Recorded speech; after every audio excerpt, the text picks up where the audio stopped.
So we're gathered here today to review the game and the code of one of our members called Spike.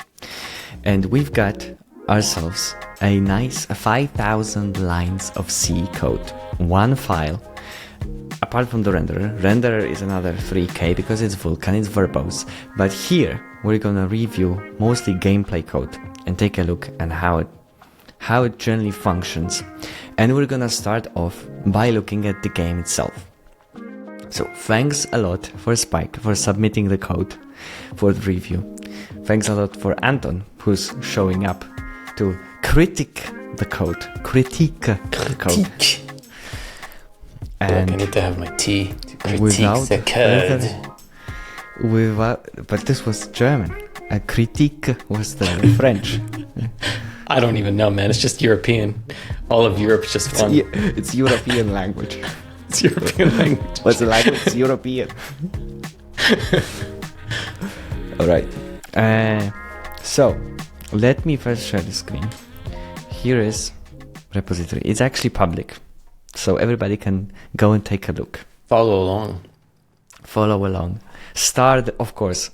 I am not logged in because I need to be signed in. But please start this repository. Star and subscribe. And here there's a bit of a readme. The game is a Sokoban style game, meaning we will have, as I will pull this over here. Here we'll already set up in the level that showcases some of the features, right? We're not gonna spend too much time on walking through the overworld and how the game works. It's a Sokoban game with lasers. You see that there's this one lighter cube, which is the first one, and the other one is a backpack. And I can walk through here and stop the lasers from beaming, and my goal, teleported. And my goal is to, as usual in Sokoban game, move around the objects on the scene to make something happen and solve the puzzles. And since I have a backpack, I am constrained in my movements because you can, as we'll also see in a sec, it's a 3D game. It's a 3D plane. Like it's not only 2D. So I can't now turn down. You see? Right. You see the small wiggle, the side wiggle? Yeah, it's frustrating. But but you can do it there. Yeah. Here I can. So, Tricksy. And now I can go to a special mode. Debug binds. It was control-click. Hi everyone, let me take a break to thank members of the show who made this conversation possible. Members get earlier access to videos, including longer unedited footage from live streams, as well as they're invited to our private Discord server. If you want to support the show, there is no better way than becoming a member on YouTube or Patreon. Thank you so much. I will move it up here. What's the goal, by the way? So normally you have you start off from putting the box into a square like a proper Sokoban game. Yeah. And now you do the same thing with lasers, and you need to put lasers, shoot the lasers to the proper position. But where are they, like in this level, where do they go? Where are they supposed to go? Here, this is a debug level. Oh. Made especially for us, for this stream. Oh. Okay. So gotta appreciate it. And this is a debug level that showcases some of the things. Like here you have the ability to take the objects and put them on the level. And I can even add things to remove things from the board.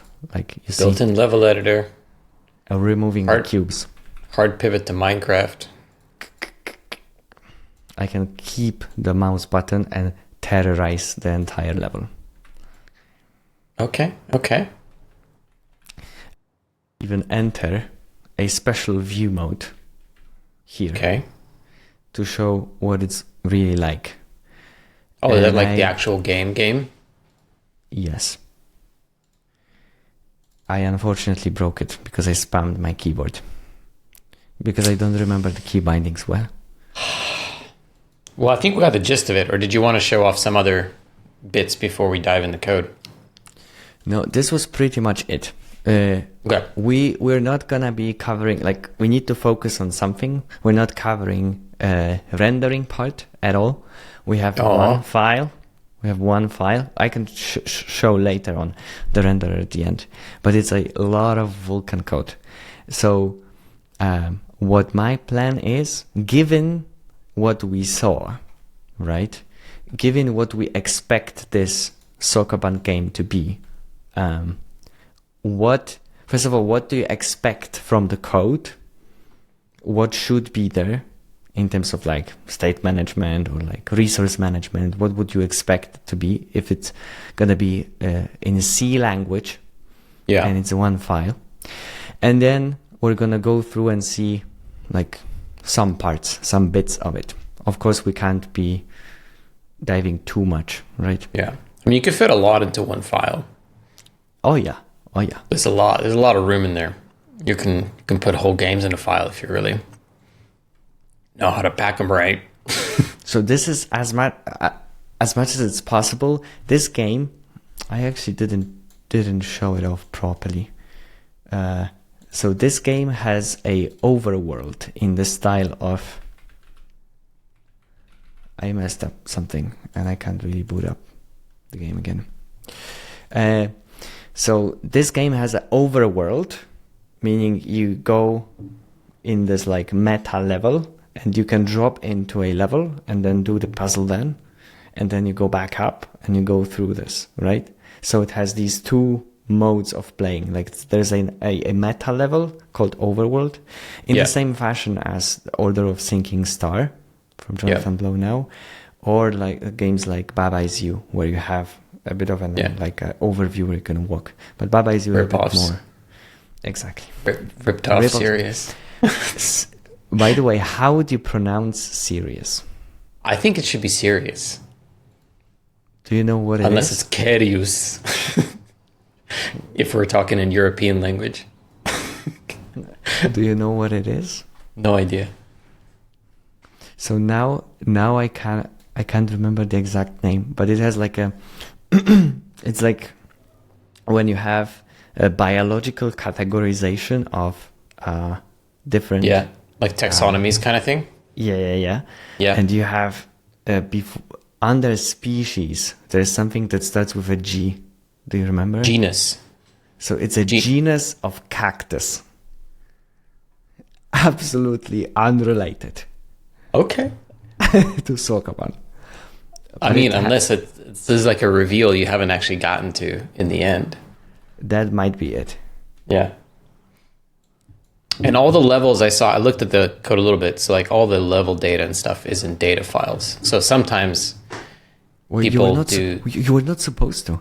What? No, I just downloaded the zip because I was like, I don't know if I'm going to drive the code or you. So I just downloaded the zip and looked at the directory structure. So all I know is we're not looking at like level code. Because sometimes when people do simple games, they just like shove the level inline into the source as well. So that's why it's so small. Because there's a lot of levels, but they're separate. No. We are serious here, okay? This is serious. This is serious. Okay. Queridos. All right. Tell me, what are your expectations? Like, what do you expect to see on more a detailed level? Like, it's Sokoban game. What do you plan to see? You need things, man. There's going to be things. And I think the question is going to be, is it like a densely stored 2D board full of stuff, or like 3D board? Or is it more just like just a pile of entities and every cube's an entity? Because you can kind of go either way. There's not that many cubes in the end, so you can just shove them all in and then deal with that. Or you can just do like width by height, maybe a little bit of height, a little depth, I guess, in this case. That gets you easier collision detection right out the gate kind of thing. But then you have to worry with fixed sizes and so forth.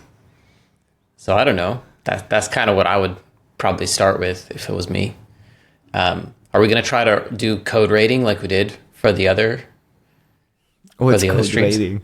What's code Like rating? when we rate the code, we have to like rate the code. Rating. Because it's a review, right? We got to know like, is this going to pass? Is it going to be rejected? Which PRs are going to be blocked?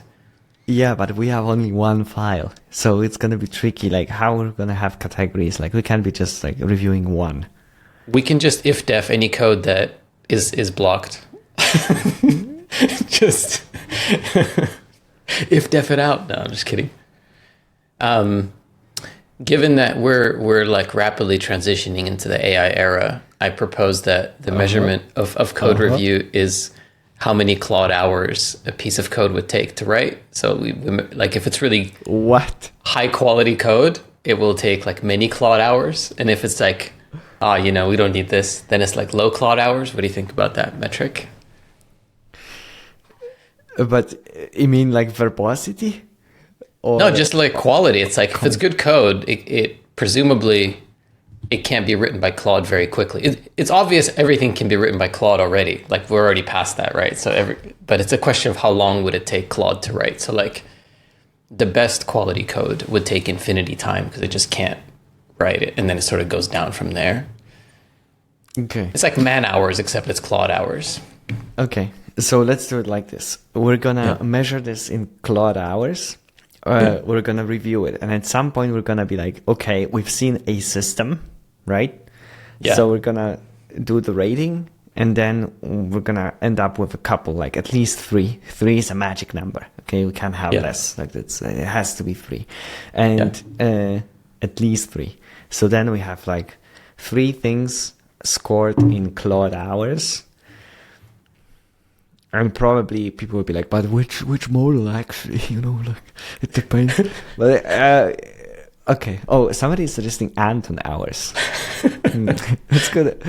We should keep that and see what happens next. Maybe this one will be Claude hours. I have to put my money where my mouth is if I do that. Yeah. All right. All right. I wrote like just a couple of notes. Oh, these are yours. The Okay. review plan would be like, hey, first. Like that's what I've done, right? To prepare a little bit. Like I got handed the code, and I'm like, okay, what is this, right? Like where do I go? Yeah.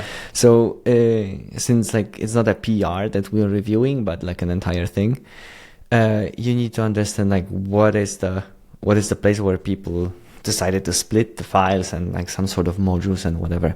Here, is that how you usually review things? Is that like you start high level?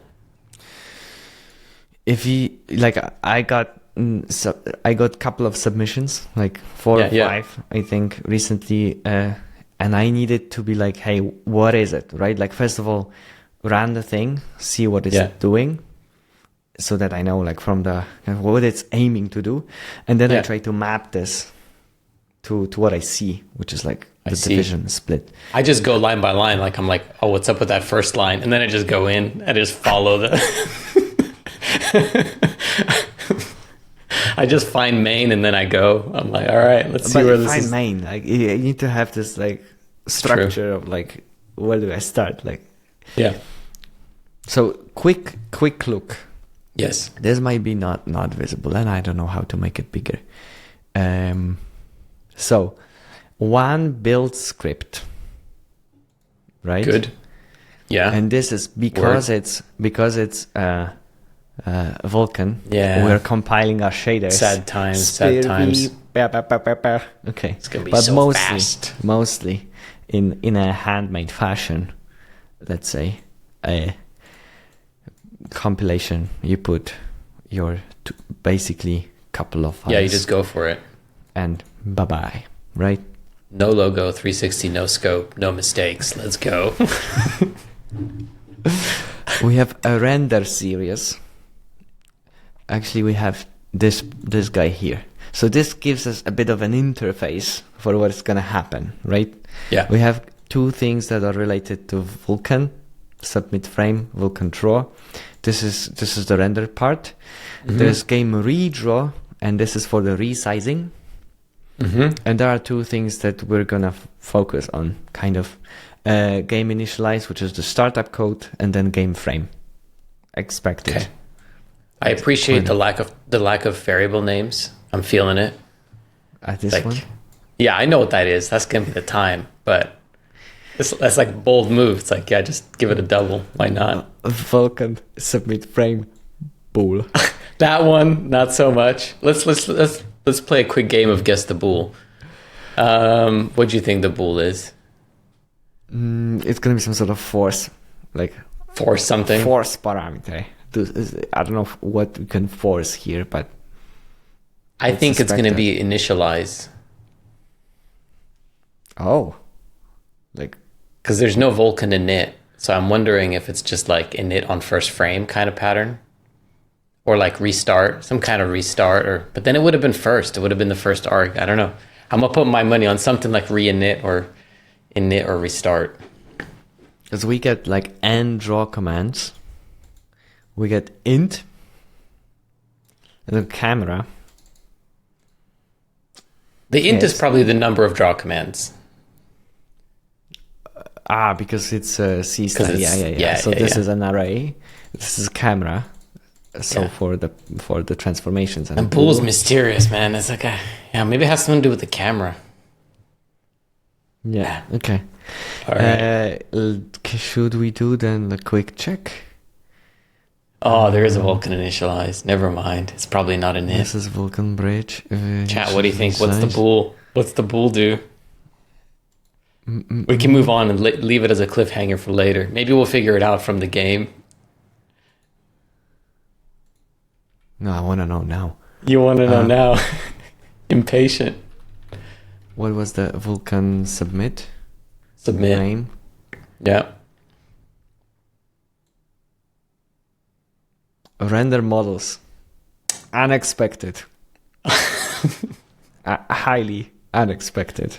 It's somewhat expected for Vulkan because it's like you make all this stuff and then you're like, oh god, I didn't. This is just I gotta do this thing sometimes. All right, screw it.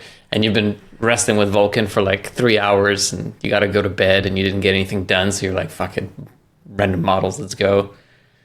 That's my experience with Vulkan. Vulkan is a bad language for hobby development. That's what not language, API. That's what I tried to mess with it for like several years. Well, look Do at this. experimental shaders. Yeah. This is what I'm saying. It's like, because you're like, oh, I didn't make my PSO and I need to make a whole new PSO, which means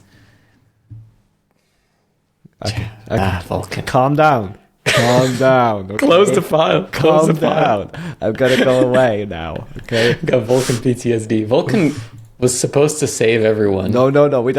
We don't go there. Okay. We don't go there. Gameplay code. Meant No to rendering save tag. us. Okay. Okay. I suddenly found myself here. In types. so- Just got out. so You we just can- got out. Open the so- first door that you saw. So you can rant here. I would say way too many characters. Way too many. U8. You're more of a I8 U8 kind of guy. I am like this. Okay. And like this. I've entered inner peace and I can even go like my code is now mixed, so I have U8, UINT8, and U88, UINT8T, and I'm like, yeah, it's all good. They're all the same. They're aliased in my family. mind. They're family. You They can love just each other. pick whichever one looks better in the context. Here, my question, my immediate question when I see this as a higher level, not in a language, not like a quality, but programmer. Where are my operations, man? Where are my like pluses? It's C, man. You don't I get know. operators in C. I Yeah. know. Yeah. But So if you where use am the I- Clang extension, you could. So there's a Clang vector extension that will give you the Oh, really? GLSL In vector C? types in C. I think it's C99 extension. But then it's like, it starts to feel like, if you're doing C99 with extensions, you're basically doing C++. You're just sort of in self-denial at that point. Like, it's... No, maybe you want to have like 40% quicker compile times. Yeah, that's true. That's probably true. And you don't want Yeah. to be tempted by You want to Resist the urges. I think it doesn't give you int or bool types. I'm guessing. I think it just probably floats. Maybe it gives you ints. I don't know. Yeah, the operators are going to be functions, man. Not going to get. This is basically the reason I don't use C in practice. I end up using C++ basically for operator overloads on vector types. That's like 90% of why I use C++ because I want to write math code that is both easier to read and also it would. I do a lot of cross-compile, not a lot, but I do some cross-compiling between C++ and GLSL or whatever shader language is. And so I just like to include the same exact code on the CPU and GPU, especially for things like random numbers and that kind of stuff. So having operator syntax is like pretty key for that. Also just hate typing mul, add, and all that, but I don't know, it's a personal thing.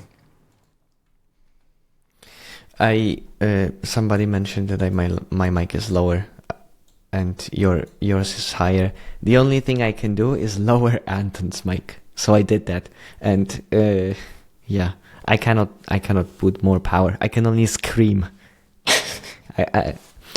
So people, yeah. my take here, would it mean then like add should be here, like a function definition?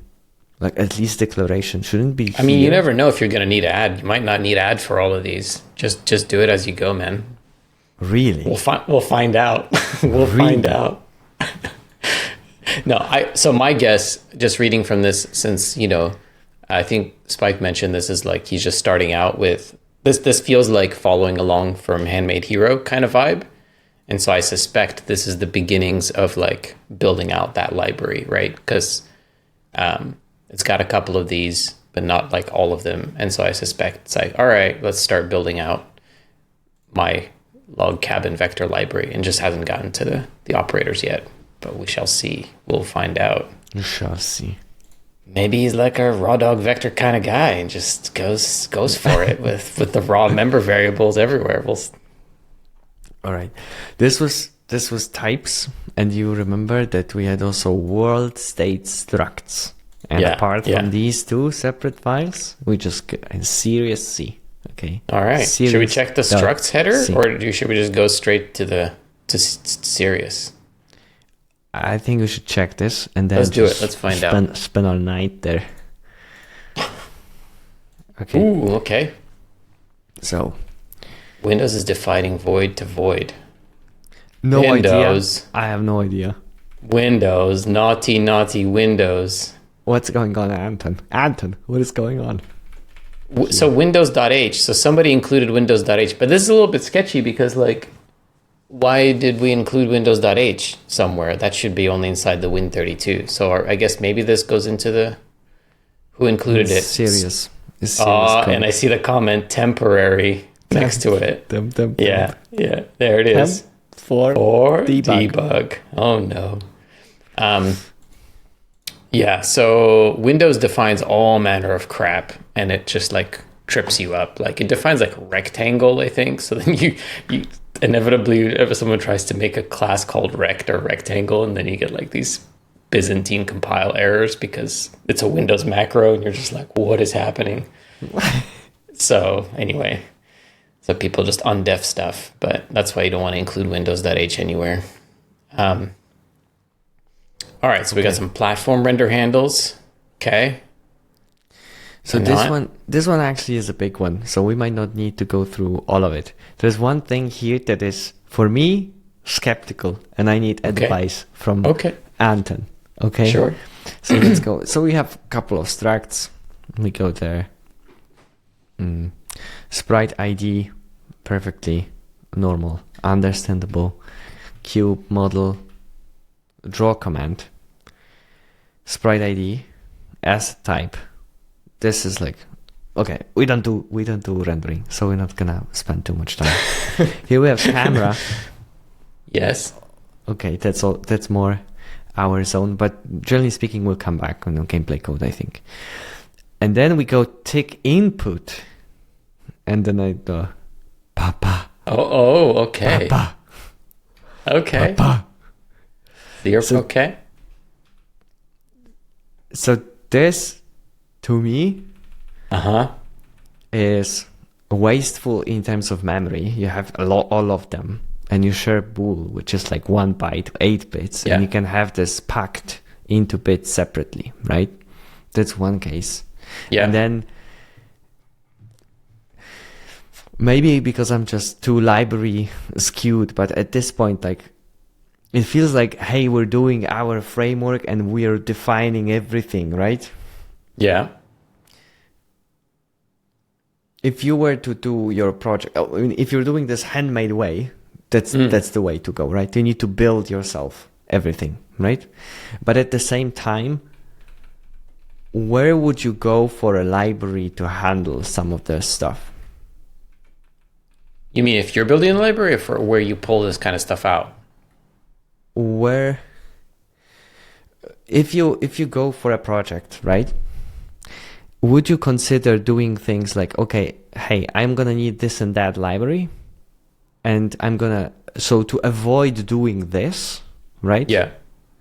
Or you're going, hey, I need all of it, and I'm gonna even hand code the 9 press case for my take input. That's like, at some point you need to stop, because like whatever you're doing is not gonna ship. If you're like, I actually need like 16 press case for like this very particular specific platform. So for me, it's like, when do you say, okay, I'm not gonna bother with this until I reach this case? Well, I mean, there's like 2 separate things going on. One is that this is wrapping the raw input coming from Windows, right? So it's sort of like repackaging it as a massive bool struct. That's not a good idea. This is sub 1 hour Claude code.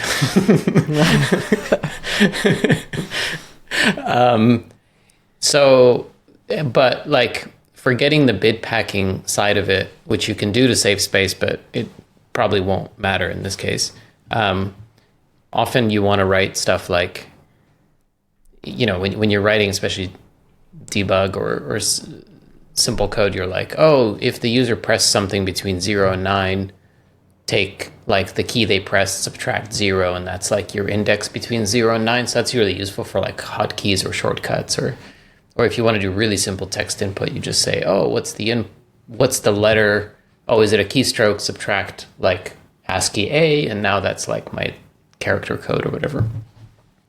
So having it with bools precludes you from being able to do these kind of like index-based things around the key presses. So if you look at like SDL or GLFW or any of these frameworks, the reason they define all the keys as enums is because there's like naturally useful ranges in there where you can just be like, oh, if I know the key press is within this range, subtract the beginning of the range, and now that gives me the index inside the range, and you can do some nice coding compaction based on that.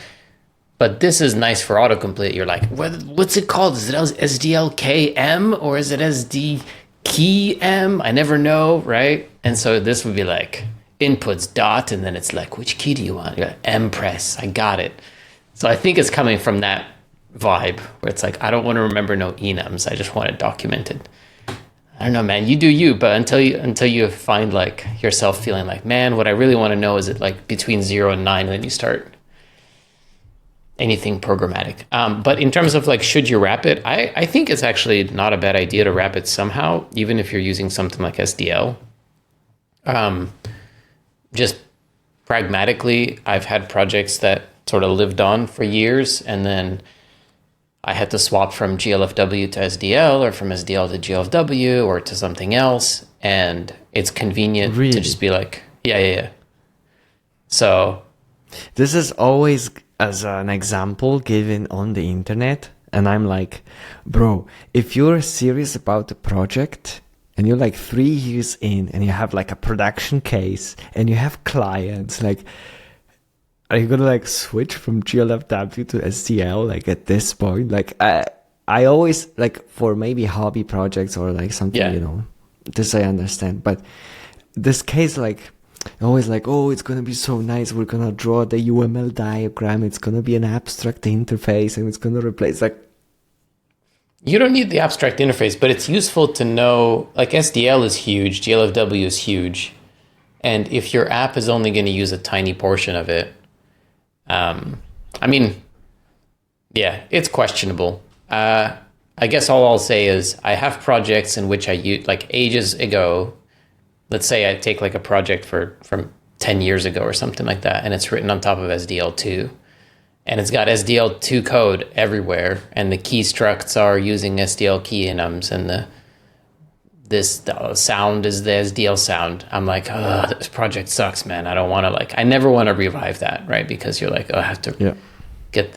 So if I ever want to modernize some piece of that code, it requires me to fix up a lot of SDL stuff. Whereas if it was put away, I'd be like, oh, I'll just fix, my input.h or my input CPP or whatever, and then it's fine.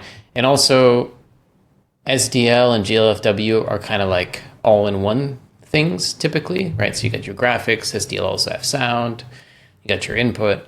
But if you ever want to put it on another platform where those are not part of the same library, then having your own platform layer is handy. It does feel like wrapping a wrapper, but I don't know. I think for longevity, it's not a bad idea. I just wouldn't quite do it like this. Now, I'm gonna be sneaky because I've seen parts of the code, and I'm gonna talk a little bit about things that we didn't show yet. But the stick input is actually a parameter to game frame. Okay.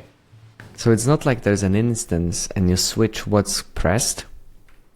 It's actually being copied every time there's an invocation for a frame. Okay. Thoughts? It's fine. It's not going to kill anyone. Really? It's huge, but there's one tick per frame, right? Presumably. So yeah, it's a whole pile of stuff on the stack, but it's all fine. You have a lot of stack space. It's not a big deal. Not a big deal. Damn. I expected a huge, that's sketchy. I mean, just pass it by pointer if you don't want to. Yeah. It's okay. These are not the things that will sink you. These are shallow bugs or shallow kind of issues, the stylistic issues. Okay. Windows.h on the other hand, like that, man, you include that, that'll get you. You don't know what's coming in with that. Oh, for macro. Why do you say that? Meaning, I know that's a easy thing to say. First of all, Windows.h has been the go-to way of interfacing with Windows, 2 decades ago, right? Since then, there's a special flag called win and mean, lean and mean. Yeah. It's now it's gonna be better. Yeah. But at the same time, the Windows.h was split into various headers, IO manip or whatever, depending on what your use case, right? Sure. But are you saying including any of them is very sketchy? No, you have to include them somewhere. Yeah. You just have to include them in their own little self-contained bubble so that nobody else includes them. That's the first thing you want to wrap is that stuff. Because, I mean, Windows.h just has everything in it, which is convenient because, you kind of just want everything and you don't want to always look through the docs and be like, oh, I need to get this Windows.h file. And it's okay, I get it. But it means that if you put it into a major header or your main file, you're now incurring a bunch of crap into every file, and it will mess up. It will come with surprising gotchas and stuff. And I guess lean and mean's probably better. So I make it a point to be okay, I would only include that inside Win32 Serious or something, and just only keep it there. Never let it leak out. Not in the cross-platformy part. Yeah, just the platform layer for Win32. Never bleed it out of its own file. Ideally just one file or whatever, just so that it only pollutes the one place. And if I search for code base for Windows.h, there should be exactly one file that includes it. It's sort of my general policy. That's basically almost that. the case, because here's commented out, and the other one is not commented out. And now the one I saw, the one in Sirius is commented out. Yeah, good. So there you go. So basically, that's it. Yeah. It's also a bit easier if you have two files. Like those are like those are globals though. That's a little bit weird.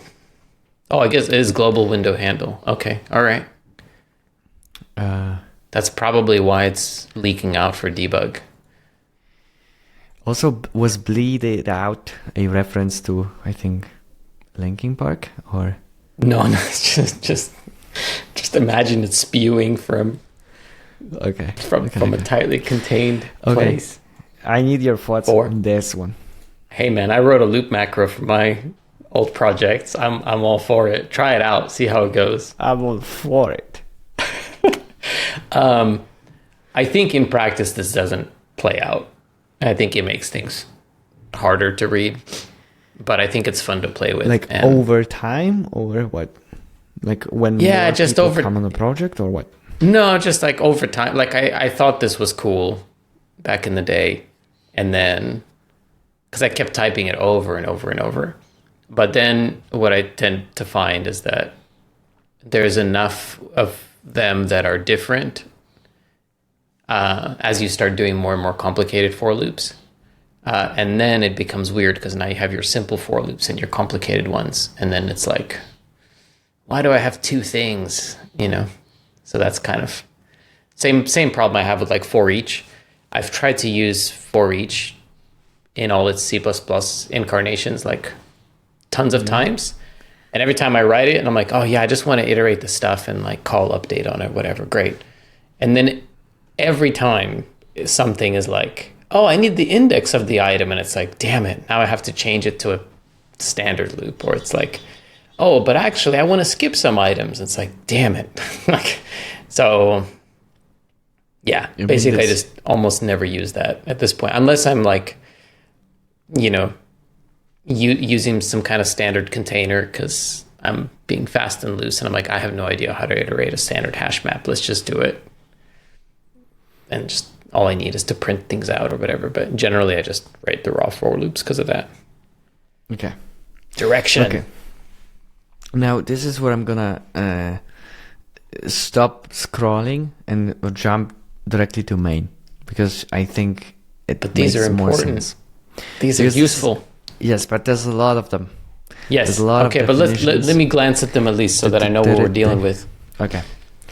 Just scroll down and I'll just sort of take a slow trip down to main and I'll narrate the slow trip with things that I'm spotting. It's actually not main. It's win main and it's different file. But okay. Okay. Let's do it. So type dev enum.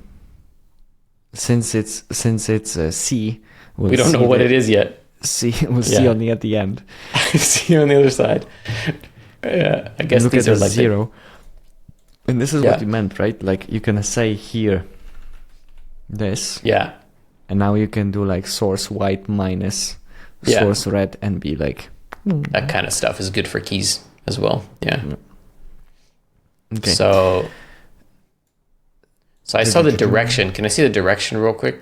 Can we just start from the very no direction -1 is already giving me like a red flag of like, better watch out for direction. Anytime I have to compare things to -1, it's like, why is north 0? Probably because it's in an array and they wanted to use 0. We'll find out. I'd rather burn an array slot for the 0 slot than deal with -1 these days. But I get it. All right, you can keep scrolling. I'll just keep talking while you scroll. No, actually, and then now when we pin these stop for later. already, we have like direction. And then we have up and down because we're in 3D, right? Right. Okay. Like this we need to remember, but it's not 2D because sometimes that's true. Like up it would be up, but like it's actually good four point. dimension. Mm-hmm. And I am okay, so when I see this now, in my like proprietary code at work, I'm like, hey, can we not express an invalid state and get away with having an enum for the state? That's very often like you have an enum for something that's related to the state. Can we just like not express an invalid state anyway and have it always be valid. Meaning like skipping the non or like non-existent or invalid things for the things that cannot be invalid through the lifetime of our application. So here it's like a sentinel value, but maybe here, like what if we never had this value to begin with? Yeah, that one, that's what I'm saying. In particular for direction, I think I'm a little bit concerned. We'll see how it's used. Also, I think I prefer to put those kind of things at the end, but it depends. So like I would make no direction be like 6 or something, or I would add like direction count. Yeah. 1 sec, let me let my cat out. Cat is trying to escape. Let the cat out of the box. Oh, look at this. Anton has like a steering wheel. Yeah, like the reason I like to... Oh, yeah. Yeah. No, I thought this would happen. Yeah, it's kind of like... It's basically used as a value for... I don't know which way I'm going. I didn't get a response, that kind of thing. Yeah, but like you cannot be rotated in a direction of no direction, right? So like, even if you don't know, then you can signify this with an error, with an invalid state, and like, hey, your call didn't succeed. Yes. But as far as the values are, whenever you have them, there should be. You don't like functional. At least that's my like. If you have a system where you cannot be in the invalid state, why would you add another thing that you need to always keep in mind and always check for, and your entire application should never ever use it anyway? That's, I think, to me. I agree with you at a high level, but when I'm going fast, sometimes I'm like, no direction, let's try it. Maybe it'll work this time. Come on, one more try, bro. Going fast. Yeah, I'm going fast. Sometimes you don't know, but yeah, I think you're right. It's very often doesn't pan out. So we'll find out through the code. So for example, here, if whatever happens here maybe it always sets the direction. Let's say go else, we here, but we never hit this one. We actually go next section. But let's say that there will be a case where we exit this function with no direction. Now we need to check in whatever was calling this function. Totally. All right.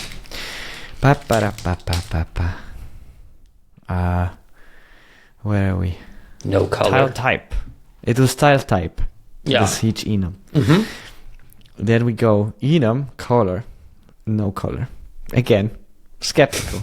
Not a fan. Let's leave it at that. Struct green head.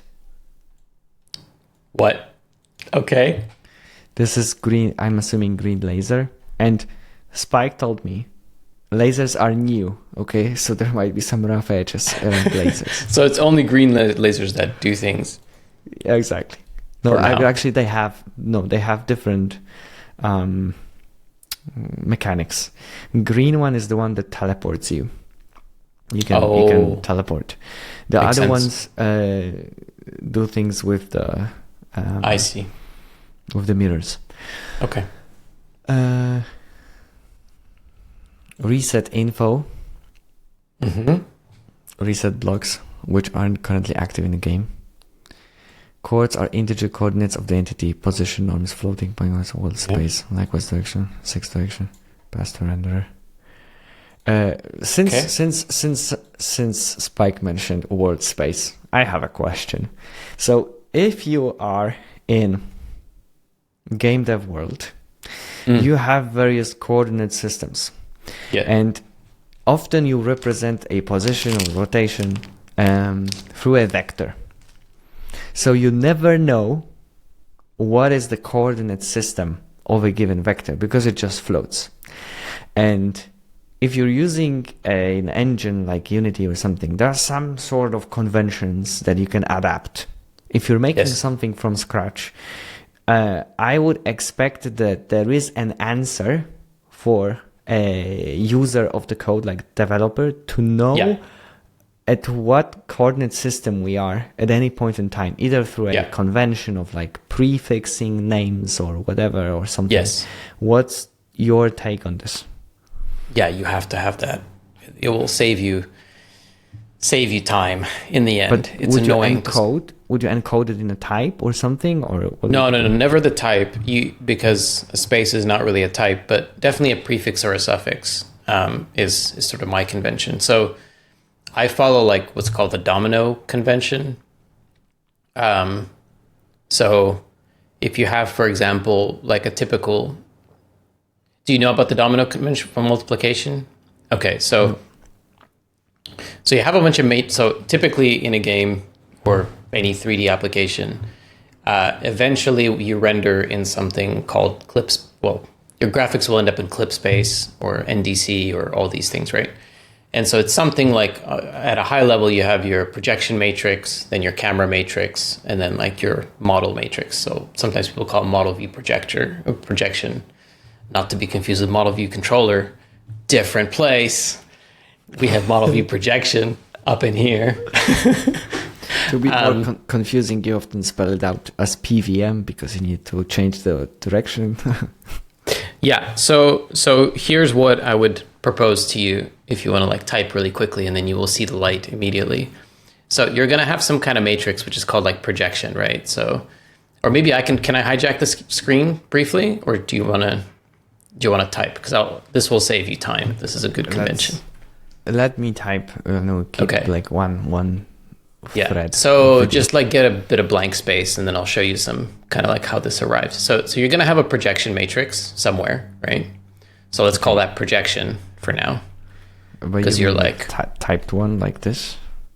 Yeah, let's just call it projection. Right? You're going to have a mat4 view.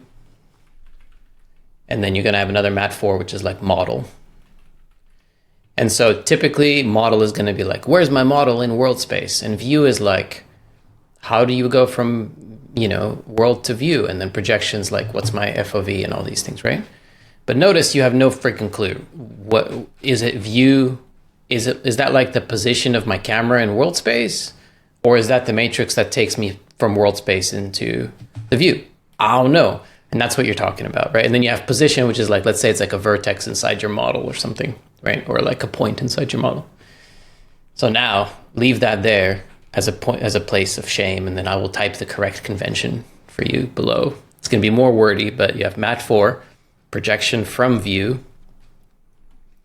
like projection underscore from view, and then view becomes mat4 view from world, and then mat4 world from model. And then lastly, vec4 model underscore position, or pause, right? So now, using those domino pieces I just gave you, can you construct me the model position in projection space? Of course. But how do I need to name it? So now you call it model projection. Because we have the suffix. Yeah. Okay. There you go.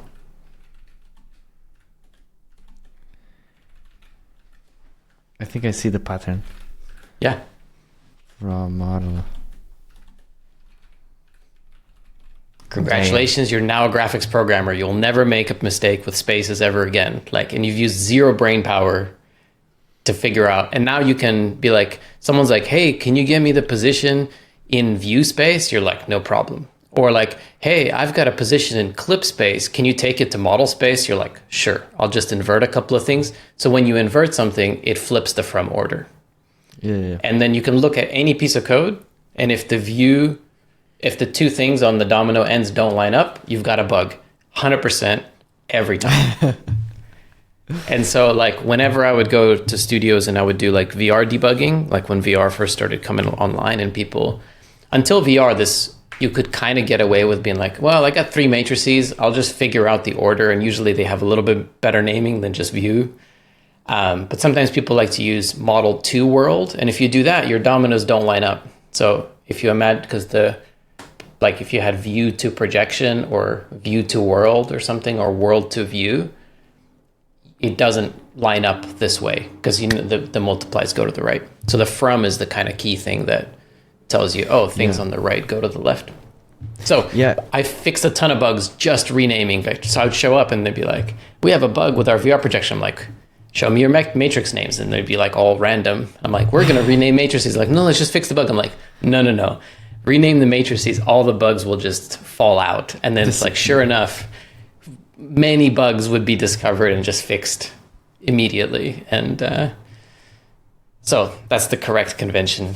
The last vec4 thing is kind of annoying. Sometimes I do position _ model because it's like, but this is the one that is the most. You mean position _ model here? Yeah, but then you already will get the heebie-jeebies because you're like, ugh, everything lines up so nicely except for that one. But people like to have the more kind of like, because then everything just becomes, everything is model something or local something or world something. And it's like when you read, it's like, whoa, and you're like, ugh. Yeah. So it's kind of annoying. So for those things, it's annoying. But for matrices, it's 1,000,000% worth it. It will save you from many, many bugs. Okay, nice. Yeah. I actually, when you started saying this, it's like, oh, actually, it's super easy. You remember that model is this and the model is that. And then I realized that I made this mistake when like I had a model matrix. And when you think about this model as a model, you have an object space, but it's not easy to understand that the model goes to the world space, right? Like, and exactly. Yeah. So I think and it's even more the case with cameras, because it's very common for people, like half the people will think of cameras as like a position in world space somewhere, which is like the more intuitive things, like where's my camera floating in the world? But typically the traditional view or camera matrix is actually like a look at matrix, which is actually the inverse of that matrix. And so you just never know. You look at a piece of code and you're like, that's the camera matrix. You're like, which one? I don't know. And then you name it this way and you're like, world. And then it's really easy. Like if you have an entity, it's world from camera. Oh, that's your camera matrix. Oh, great. Well, how do you take things into camera space? Well, you invert world from camera becomes camera to world multiplied by any world vector. Now it's in camera space. Yeah. Nice. We're reviewing structs. We're now reviewing structs. We didn't got to main yet. But we've got a lot of tangents. So here we have a cool one. Entity. First of all, already done. This is like the classic fat struct scenario. Yeah. When you start to dump all your like, okay, I have this kind of corner thing I need to store. Okay, let's go. Yeah, it's in there. There's the space for it. Removed. Rotation. Right. Yeah, I mean, all looks about right. Next level 64. Oh, it's like next level name or something. To do make level names as enum, so don't need to carry on system. Yeah, it's fine. You don't have that many entities. Yeah. It's all good. Now, here is the fun one. Now that's a buffer right there. That's not actually 2 megabytes. That's 2,000 bytes. That's 2 million bytes. But all right. Okay. So we have a world state. Oh, this is world state. Our entities, right? So this is like the thing that we're gonna get into. Okay, I'm not gonna spoil it. Okay, I'm not gonna spoil it, but things gonna happen. Okay. Okay. 2 bytes info per tile. Okay, and it's a buffer, 2 megabyte dense buffer representation of the level encoded by coordinates. Encoded by coordinates. So is this like, okay, so maybe it's X and Y indexes into that buffer. Why is it a U8? Okay. Question marks will be left around that area. Okay, and then we have a player, we have 64 boxes, 64 mirrors, 64 things of stuff. And solved levels is 64 by 64. So it's just a bunch of names. Yeah. I mean, I would probably make those 64s into a define of some sort, but that's just me. Let's see. So that you can reference the max one? Well, it's just because here you've got a bunch of 64s, and here some of the 64s mean 64 characters in a name, and some of them mean 64 entities. And at a glance, if I was modifying this code and I'm like, oh, I want to make my names long, well, I want to make like more entities or whatever, I might accidentally hit the other 64s because they're not like the other 64s. So that's kind of... My question is, are you pained that all of them do not share like one single array with a type? No, and then no, it's type totally switch. fine. Nah, it's all fine. That's all right. I'm much more pained by bad matrix naming than I am by this kind of stuff. Yeah, why not? So we're not lamenting that we didn't find this like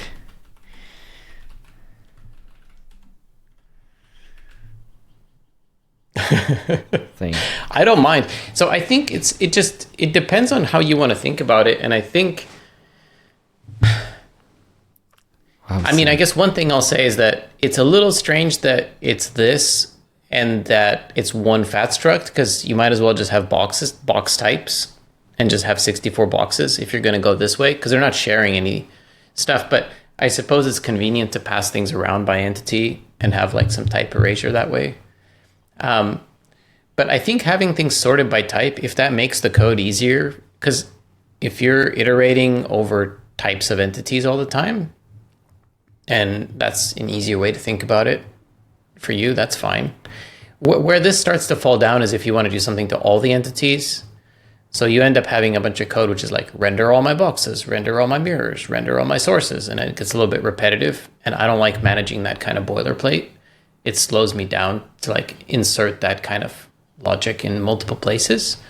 But until somebody feels that pain and considers it pain, like you can't convince them that this is a problem. So like I'm kind of, it slows potato. Yeah, it slows me down. We gotta go fast. We gotta go fast. So I think like that first talk I saw from you with like Billy Basso, he talks about using a macro for this kind of stuff, because he basically has this structure, but he's like, my solution to being slowed down is I'll make it a macro and then it inserts in 4 call sites at once. I'm like, yeah, let's do that. That's good. So I would say that's the next evolution in that Pokemon tree, where if you want to go named separate arrays, like Billy got you covered.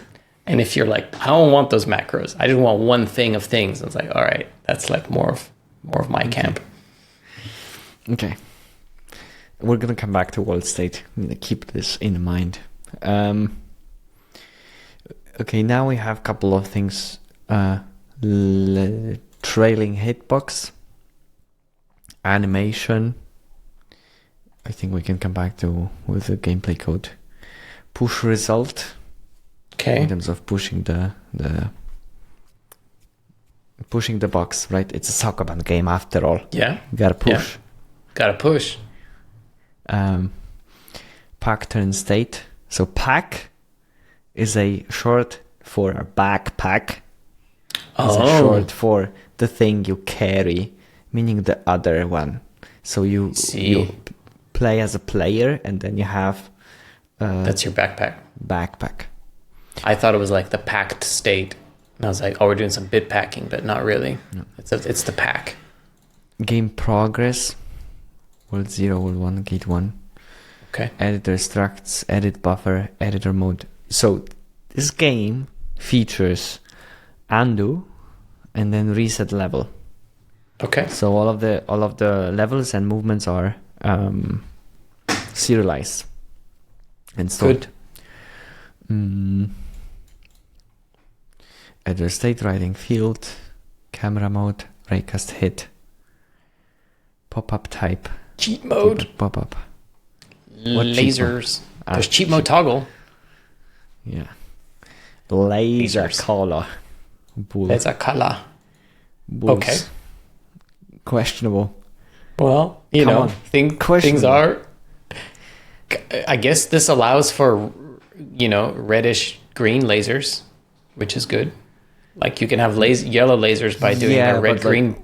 Almost immediately you would like to have a normal color representation via vector, so that you have your own operations on the vector for colors, and then you can have a couple of constants with like, hey, this is my green for laser, this is my red. Well, it depends on what this is for. If this is like the color visually, that's true. But if this is the logical version, which is like, the game logic version, like you're saying the green lasers operate differently than red ones, then you don't really want this to be a VEC4, right? Or a VEC3.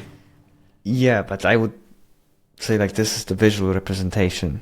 Maybe I don't know what it is yet.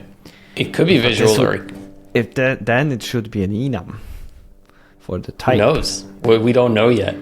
Or maybe it should be a trait, right? Because it can be both. Yeah. That's what I'm saying. Maybe maybe something can be green and red. We don't know. Okay. We can't judge too early. We can't judge prematurely, and then we will judge hard. Hard. And we need to, at some point, we need to do like the Claude hours estimate. I don't know how to do it. I think this has very high Claude hours because I'm not sure Claude would, like this has a lot of game knowledge baked in. So I think this is meaning what? Like everything we're reading so far, although it's kind of like just enums and structs, this contains like the design of things. You know what I mean? To get this printed by Claude would require like lots of prompting and lots of back and forth between Claude. So even though there's not a lot of lines, we're gonna do undo, then we do only these 3 structs and some functions, but not like all of them, right? Yeah, and we need laser colors as opposed to like, hey Claude, wrap SDL input into a bunch of bools. I will do it right away for you. This one is like, I don't know. What was this accent? That's my Claude accent.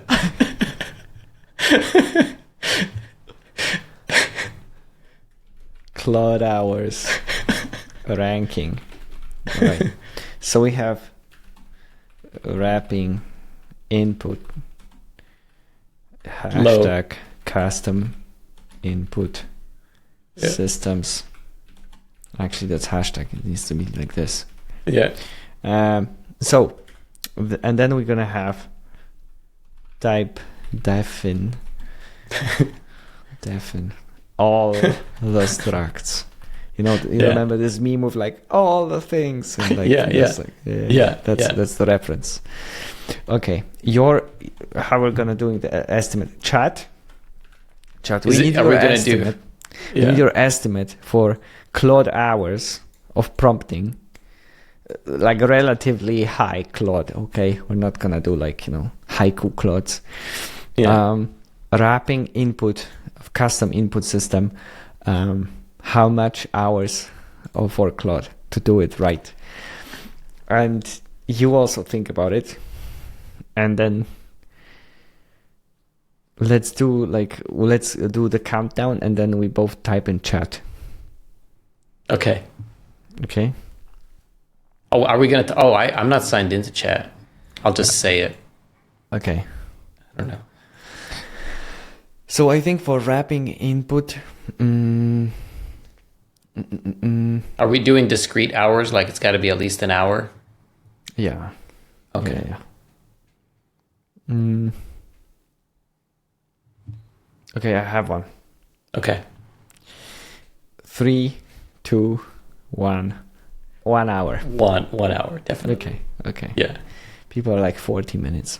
I mean, yeah, it's probably like more like 10 minutes or 20 minutes or whatever, but we're gonna 1 hour. We have a lot of credits, We'll ask it to make no mistakes, 0 bugs. Man, like all the be like, write the tests, do all the good stuff. If it's less than an hour, just spend the rest of the time making it better, because it can always be better. And so it can always be more STD, as you know, after your recent experiment. Yeah. Okay. Type deving all the structs then. Like, the thing is, I am a little bit skeptical here with the Claude hours analysis, because it did not come as a single task. Right. You know, it was a part of implementing a, let's say, undo system. So you only do undo once. Right. But if it was like, hey, I need to lay down the foundation, okay, just in like abstract way, do all this. How much do you think would it be in Claude hours? You can tell me your first impression, and then I would tell you mine. Well, I think that's the thing, is that if the first draft is always 1 hour, the interesting part is how long it takes to get to the real result, because like you get really good one-shot things from Claude all the time. And if it succeeds in the first try, you're like, great. But if it doesn't succeed, that's where I feel like all hell breaks loose, because it's either going to make it there in a couple of tries, or it's just going to be spinning, and you're going to be spinning. And spending tokens. Spending those tokens. And so I feel like, yeah. So, I mean, I think the initial... I don't know. We'd have to get to the main. Did we get through all the type defs? Almost, I think. Yeah. I think we stopped on something like 350. Yeah, my feeling is that it would be faster for you to type the structs than it would be for you to actually describe all of these structs. That's my opinion. So I think you'll sit there for an hour typing in specifications, but I think the overall thing is going to be like effectively as fast as you typing the structs, which might be hours. I think this one is something between 10 hours to 20 hours. Yeah. And my take is that whatever you're going to do through Claude, it will add the things that Claude thinks should be there. That is not at all aligned with your vision. And the more time you will spend just understanding and wait, I don't need that at all. And like, but it looked really good. Like it looked really nice, like from an example. But like, no, actually, I don't need that. So it's going to be more like messy to handle though. Handle what is going on. All right. Should we breeze through the rest of the structs and get to the code now that we kind of know the lay of the land a little bit? So undo stuff, when undo stuff finishes, and like we can look at undo separately, I think, as a system. And now we enter into globals and then functions. So globals, everybody likes this. Tau spotted. I'm on it. I'm 2Pi team. Ooh, I'm a Tau kind of guy. Okay. Very well. Display. Okay. Tons of constants. I don't think we're gonna go through them each one by one. Camera sensitivity, camera. Oh, and one thing that it's important to mention, that here are the is also the state initialized. Right? Where is it? I actually don't see it now. Here. Right. Static. So it's all 0. Yeah. World state. So this is 0 initialized. Yeah. As expected from a clear handmade hero descendant. Yeah. 0 initialized. You don't even have to do the little 0, right? Because you mean this? Statics are 0 by default. No, statics are 0 by default in C. Okay. But I like the explicitness, because it's basically kind of saying, hey, it's going to be 0. So this is basically in the program our like entire state, right? And given that we have one file, pretty much, why would we do this through static? I don't know. So I'm not sure. And I also saw like a surprising lack of statics in the platform layer, but honestly, I think that there might be things in C with static that I maybe am forgetting, so I'll kind of chalk it up to that. But I don't really know why that's there. Okay. So, we'll Because just leave it. This basically makes it like global, but at the same time, you have a draw command. But the globals don't matter, right? Yeah. Okay. Good. Yeah, someone pointed out in chat, that's a good point. The downside of this is that you can't hot reload using this style of way of doing things. Well, I suppose you can just pass the old state into the new thing, but I guess you can't reload this whole C file yet because it has to be passing it. Yeah, has that direct, stuff in like, it. global stuff. Yeah. Yes. Okay, we have all the other state. I don't think we should spend too much time. Mm-hmm. And now we have helper and helper functions. Hey, camera basis from yaw. Yeah, see, this is the kind of thing where you can just be like, make. Oh, so good. That's why you're the host.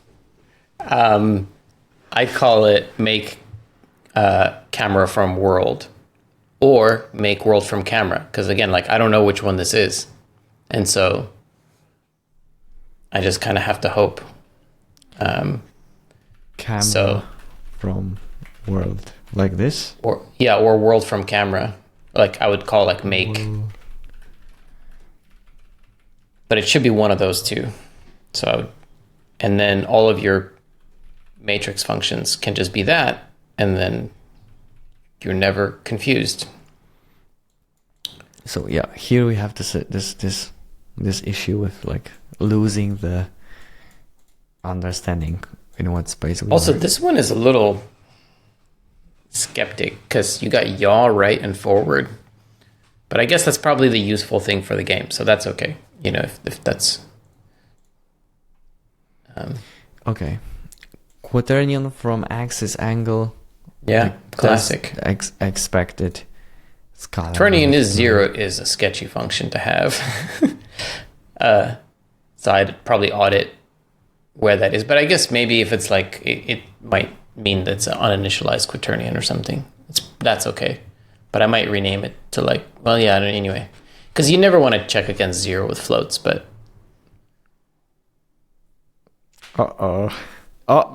He's gonna be pissed. Look at it. Look at him. He's gonna be furious. Not thrilled. Not thrilled about that. We'll have to... This is similar to here. Back is 0, so I think this is a bit of a logic mistake. Quaternion. Questionable. I mean, it depends on what 0 quaternion means, but I'd rather it not mean anything. Also, quaternion subtract. What does quaternion subtract mean?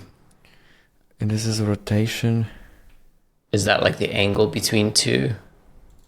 Oh God, quaternion subtract between two angles? Okay, I thought it was doing... Oh, that's... Okay, oh, this is real. What is quaternion subtract? Quaternion subtract. What? Uh-oh. That's not logic. That's not logic. What is quaternion subtract? That's not a thing you do. What does that do? So this is... Quaternion multiplied by a scalar. This is... Uh-oh. Absolutely illegal. What are we doing here? Not defined. Quaternion add is also not a thing. Not real quaternions.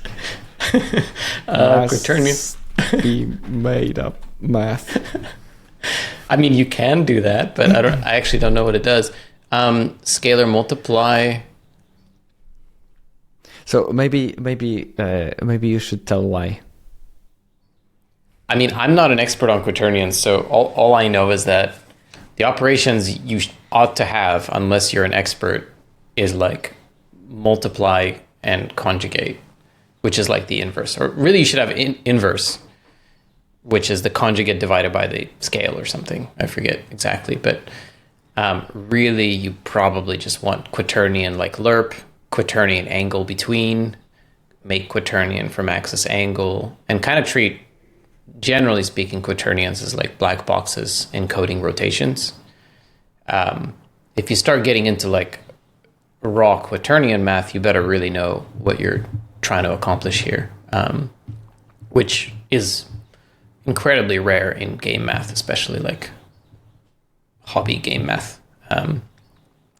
It's like quaternion's definition involves imaginary numbers, and if you like, you're not supposed to treat W as a real thing. Like, it's not the coordinate system. It's not like 4D coordinate system. So let's go.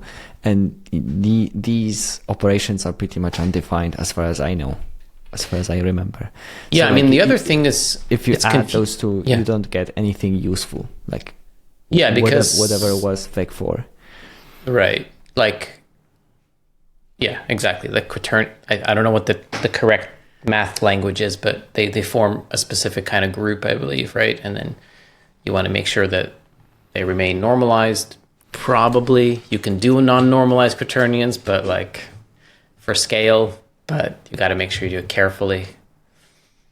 There is a great video of 3 blue, 1 brown. Yeah. With the visualizations of like hyperplanes and how they change.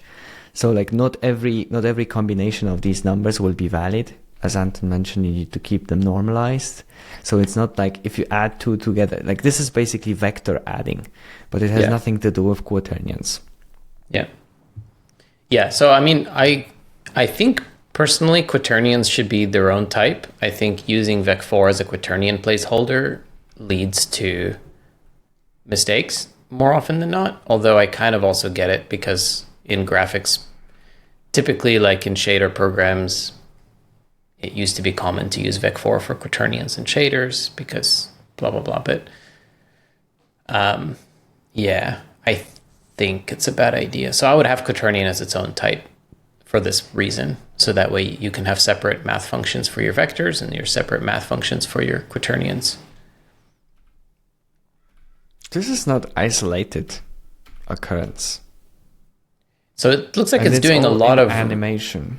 Yeah, so it's doing renormalization after the add. Okay, so it's scalar multiple. Yeah, okay, so this is doing the equivalent of what's called like an NLERP. So I'd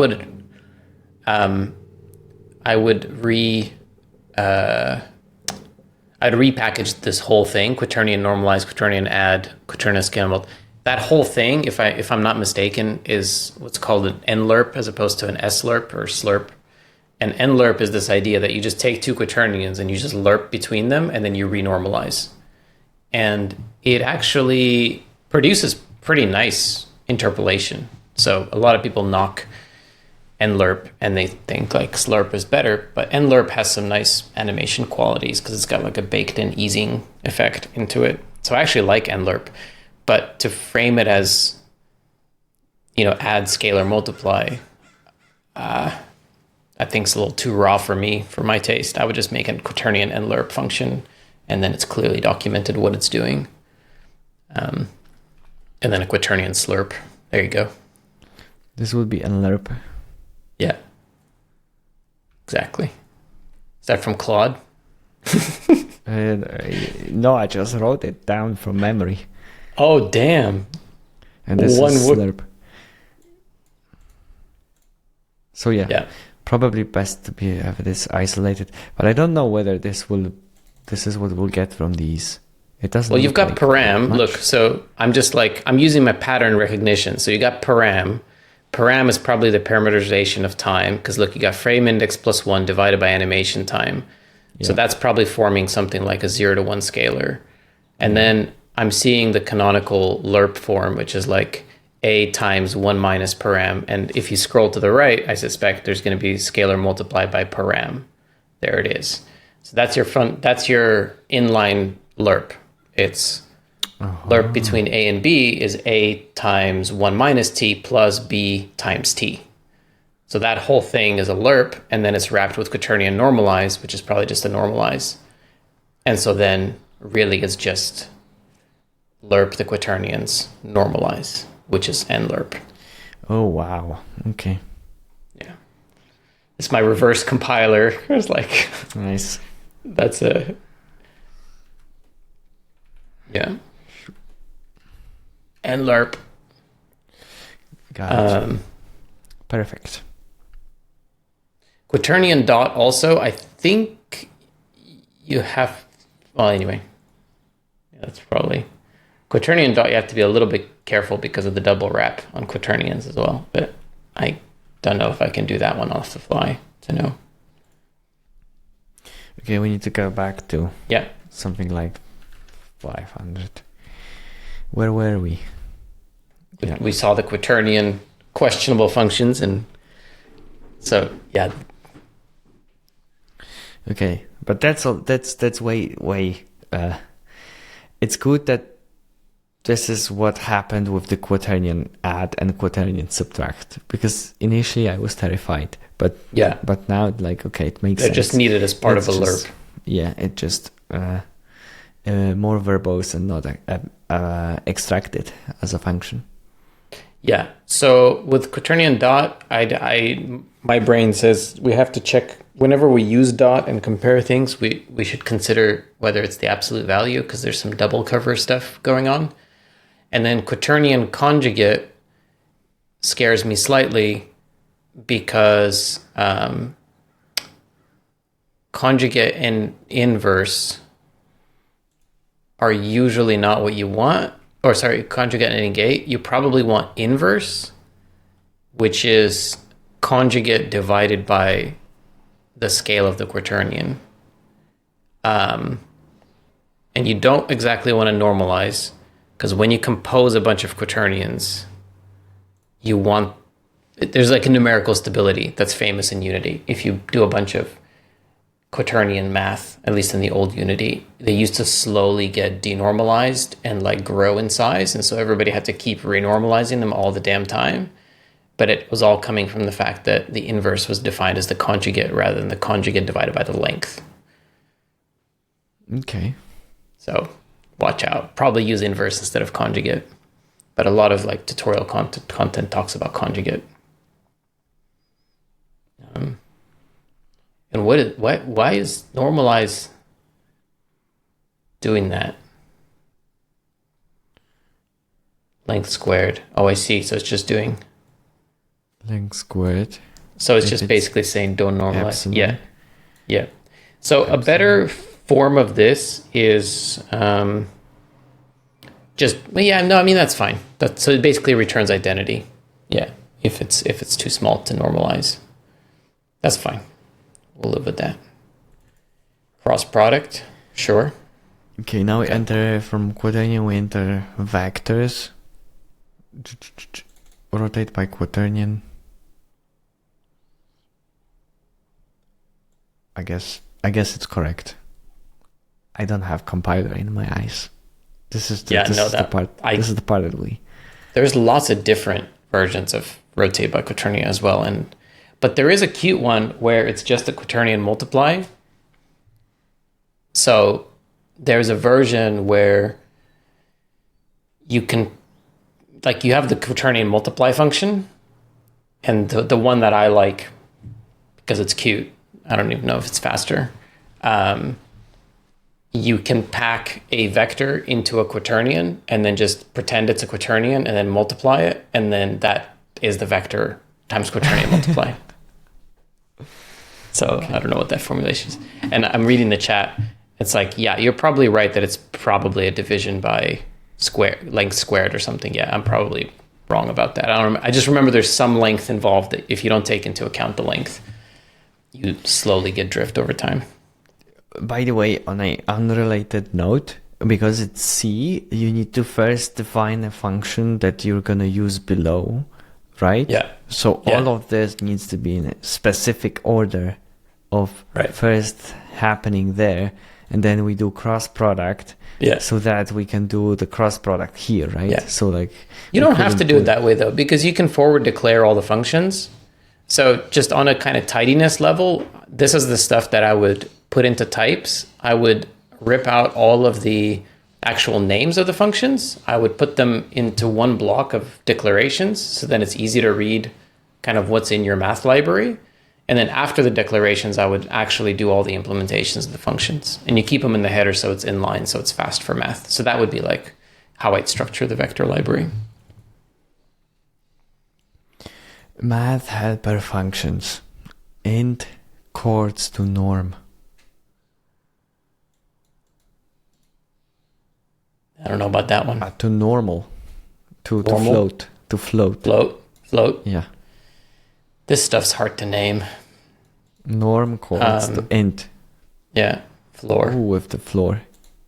With the floor. So this is like implicitly saying round to nearest. Chords within level bounds.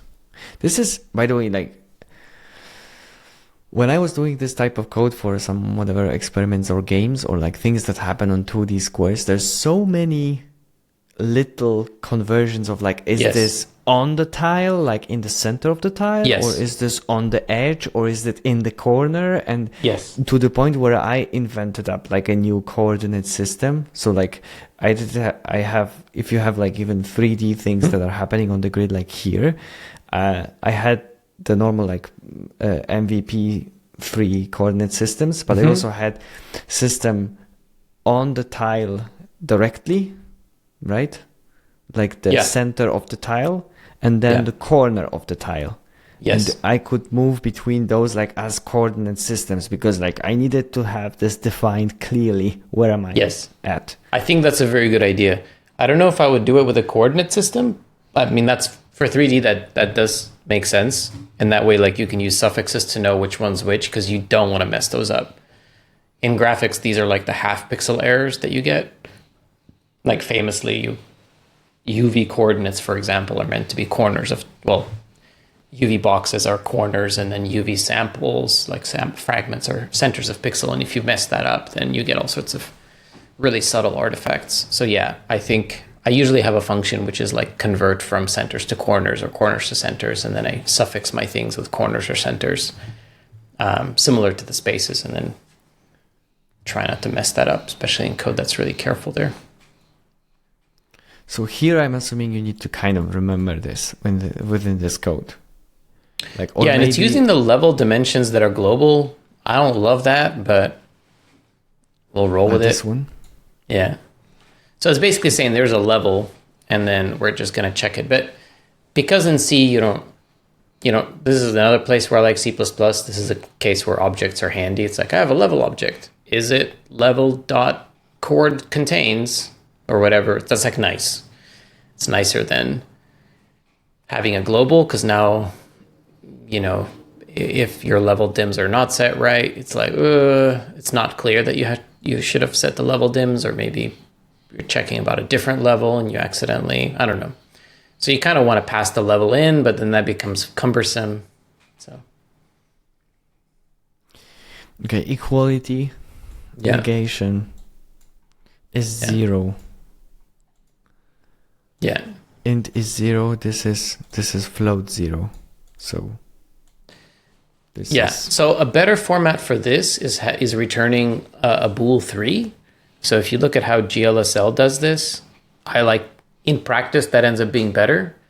So you return a vector. So when you compare for all of your comparisons, whether it's 0 or equals or less than or whatever, for your vectors, you return a bool of that same dimension. So it's like if it's a vec3, you return a bool 3.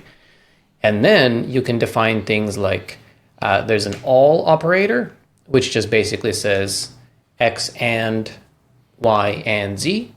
And so the syntax ends up being if all vector equals vector. It lets you talk about the components.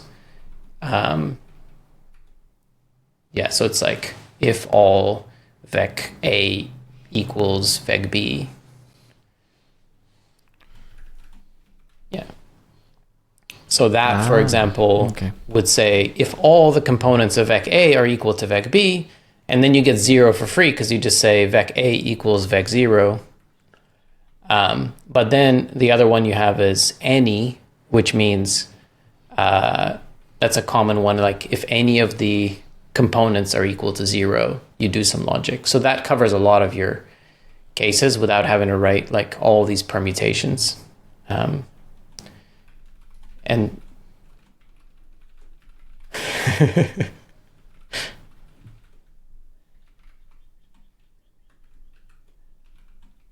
any of, yeah.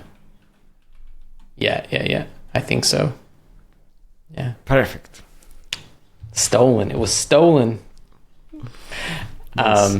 But you mentioned this kind of fiddly code on grids, and it's pretty typical that you have this kind of thing of like you're checking something inside bounds, and so the code becomes if position greater than or like if all position greater than or equal 0 and all position less than or equal dimensions,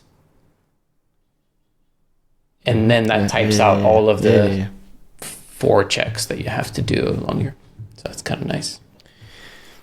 Like add, int subtract, vec subtract. Yeah. Vec 3 abs.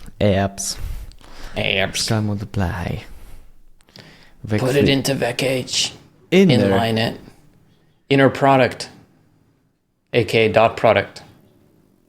But if you're going to call it inner product, then you should call cross product outer product. Be consistent. Damn. Damn. What a review comment, man. But I had no idea that dot product is inner product. Yeah. I was That's like, why, like, John this? Blow used to have a column called the inner product or something on Game Gamma Sutra magazine. It was all math. I Yeah. didn't know. Vec length. Vec length, but I can't see vec length squared. Signed link. I would probably suspect if we're doing this already, like we're making a library, like you can have this. Yeah, make that library. Yeah, Because you need that squared, and then you can repackage it. Because This is the kind of code that Claude can probably generate, but I'd be scared. I'm like equally scared of writing it myself and generating it. Like, but if you have enough tests, then I suppose it's all fine. I don't know. I had my own math library like this, and after probably 8 or 9 projects and years of using it, I discovered my dot product was actually left-handed or my cross product was left-handed instead of right-handed, and just like never came up. And then I kept chasing this code. I'm like, what is happening? Why is it reversed? And then I was like, it's the and then I found the bug in my cross product. So it's real, but I don't regret it. I regret nothing. But this is always with these like base libraries for stuff, and it's always, and it really is painful to discover this over time. Yeah. Just today, I like did in like code at work. I spent like 3 hours understanding why there is a crash at runtime, and like everything should be fine. There was this like templated service registry where you have multiple inheritance, it didn't work. But if I had single inheritance, it worked. And I found out after hours that there was a reinterpret cast instead of dynamic cast. Oh, no. So if you put as a first base class, it worked. But if you put it as a second one and then you ask for this type, it would give you, but the offsets were wrong. So if you want to access the function, you have a runtime error. It was like, it was like this base level, because like we made this super generic thing that is supposed to handle all the cases, you know, and then you forget about some, because C++ is not a normal language. Nope. Well, base for real programmers. Signed length. This is like akin to remember that function we found in my code, which was like reduce by or whatever, and we spent like 20 minutes figuring out what reduce by meant.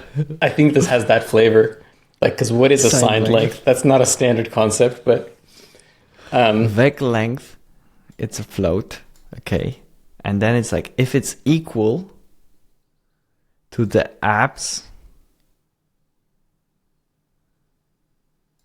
Whoa, what? Whoa. Okay. I guess it would be easier to see where it's used. I guess sometimes it might be useful to have already, like, you're doing something in a direction, right? And you need a length. And then if you compute the length and it's always positive, now you need to be like, okay, if it was this direction, then I need to -1 it and like blah, blah, blah. Yeah, I mean, yeah. But I get the vibe, but vec3 abs. So it's basically saying if it's in the positive quadrant, then it's length. But in any other quadrant, it's negative length. That's not mirrored. No, it's not mirrored. It's just one quadrant or the other three. That's most likely gonna be a bug, but it wasn't used in this the fourth quadrant. I forgot. This is my bad. I think it's used in quadrant like 2 and 4 or whatever, like the quadrants. Yeah. Quadrant 4 is waiting.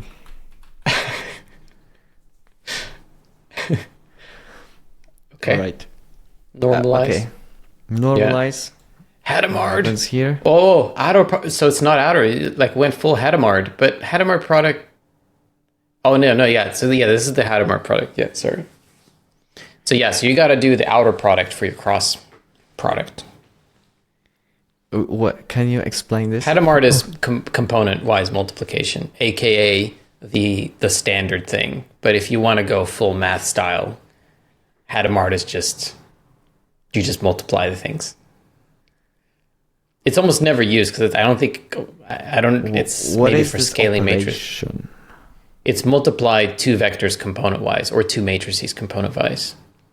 When is it being used? You mentioned skinning. Probably you can like for color scaling or for tinting, color tinting. This would be a tint. Color tinting. That's right. Multiplying. Yeah. Yeah. Okay. But you can do it on matrices too. That's why it's got a math name. So let me see if I can get this right. So the Hadamard product is the standard multiply in matrices by components.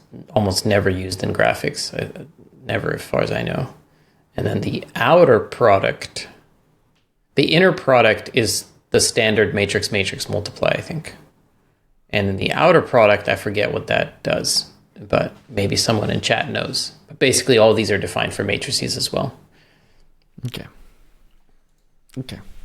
We go for the sake of time. Like we go. Yeah.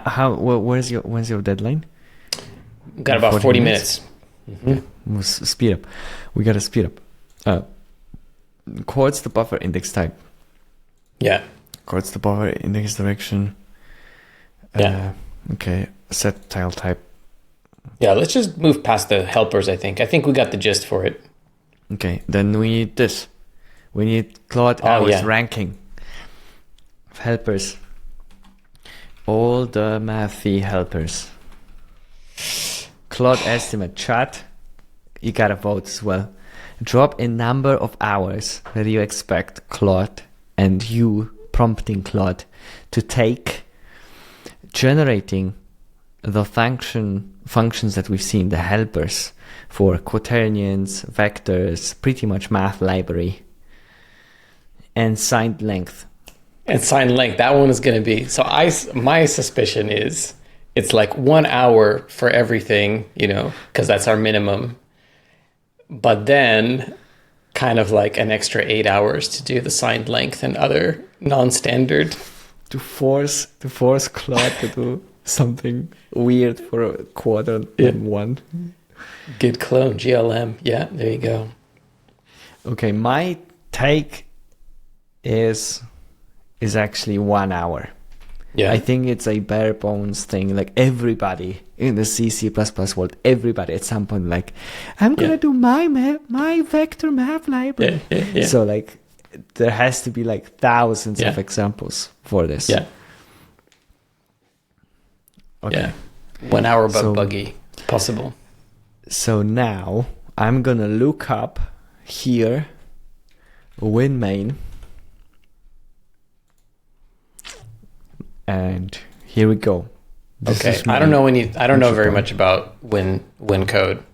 So I'm not going to be. This is what Casey introduces in the Handmade Hero, which I'm assuming this is why it's here. Not like this is the proper entry point on Windows.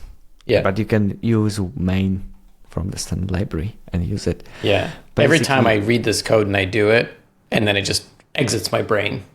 Like, I think that's what's supposed to do. Like the design is for you to do it. So I'll just if someone's handing me this review, I'd just be like, LGTM, man. Like, we'll find the bugs later. Like, one can never know if there's bugs in this code. It's impossible. Here is one thing that I wanted to mention before we go to game initialize, right? Query performance counter. Yeah. Do you want to have a bit talking about that? That's what I use. So is it bad? No, it's just that as far as your ability as a programmer to get readings from the machine would happen and how much time it took, right? There is no like clock, meaning like wall clock we have on the wall. Like you have CPU based counters, and one very basic thing is a RDTSC assembly instruction to read. RDTSC to read. But that's like wall clock time. That's like the real wall clock time, right? Or is it the? It's in the cycles. Yeah. And what do you mean it's a wall clock? I don't know enough about it, but you tell me. I thought RDTSC was like the internal set clock of like.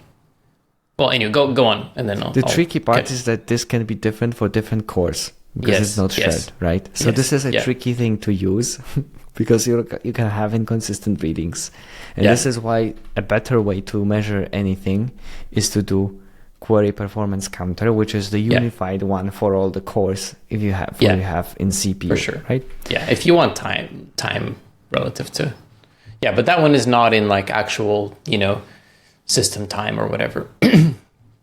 And here there is a query performance frequency where you use to actually measure the frequency of your computer because you don't want to hard code the CPU and the clock rate of your CPU.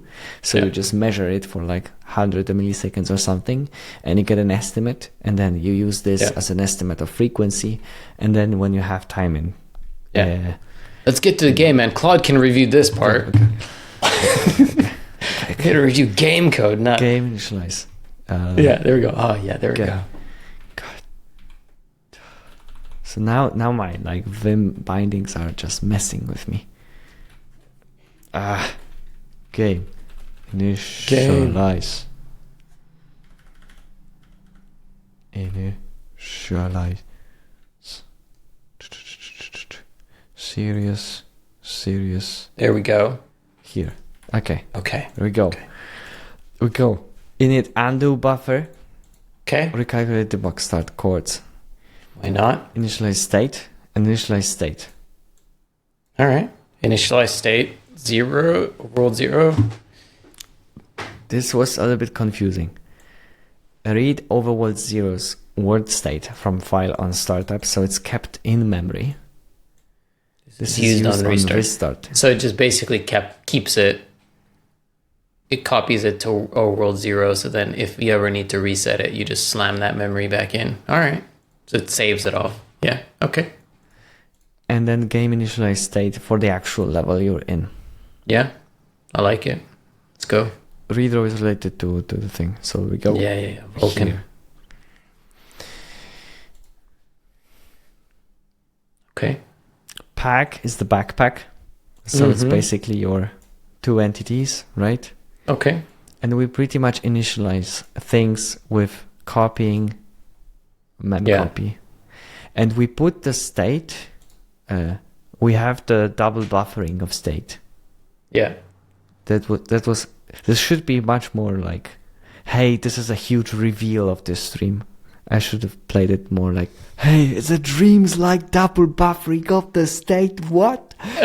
But that's the intention as far as I can. But that's probably for the interpolation for the animation, right? This I don't know, actually. Yeah. But you generally put things in the world state, and then you copy over the to the next frame. So we do have here, we initialize the world state. Yeah.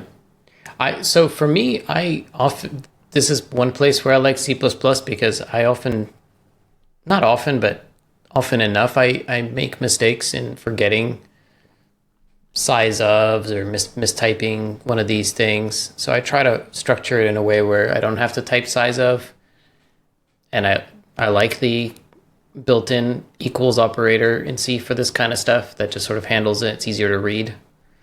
But you know, it is what it is. Is this Windows.h? F close? No, Yes. that should be stdio. Okay. Yeah, it's all right. It's all right. Spooked me with the uppercase. Yeah. No. RB plus. So we load the level, the binary representation of the level. We close the file immediately. We're super Job done. Clean it. We initialize things to 0. So this just straight loads the file like... So this doesn't have any backwards compatibility, which I guess is a little bit unfortunate. Right? What do you mean? Or load buffer in. Oh, no. Sorry, I thought that was from the... For some reason, I thought that was the file load. I guess we can see the file loading a different time.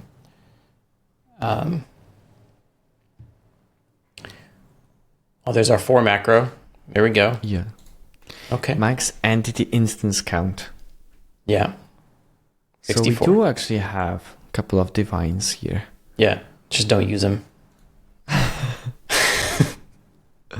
Why do I go here? Why this, like, they don't work is it going? as extended? Okay. Game initialize state. Yes. Let's go. So we initialize all the entities now to -1. That's the with ID. I would suggest using a define there for like null ID or no ID or some version thereof, because you might find yourself wanting to switch that to something other than -1 later, and it'll just be basically a nightmare to try to change it, because you can't search for -1s everywhere. So I think I'm okay with -1, but I would want it to be named in case, because for example, you want to start making things 0 for null or nil or whatever. That would be a change that'd be really hard to make here. Whereas semantically, what you're trying to say is, okay, initialize it to something that's invalid. Okay. Here we have initialization of the board. Yeah. And we have this huge buffer contents. Yeah. The buffer. And then we want to pack the memory of the tiles, right?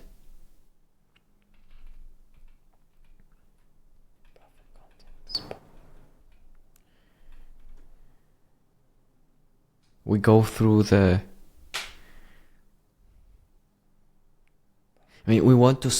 we have the huge buffer for the level. Yeah. We go through all the dimensions and we fill out the type of the tiles to match what we've loaded.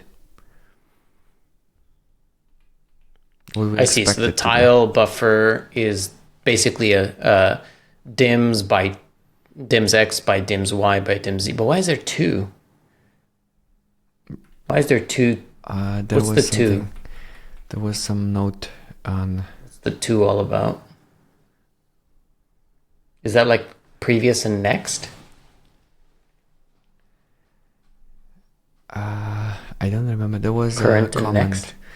There was a comment somewhere. I don't like it. I don't like it. World state. Buffer 2 bytes per tile. World state, yeah. 2 bytes info per tile.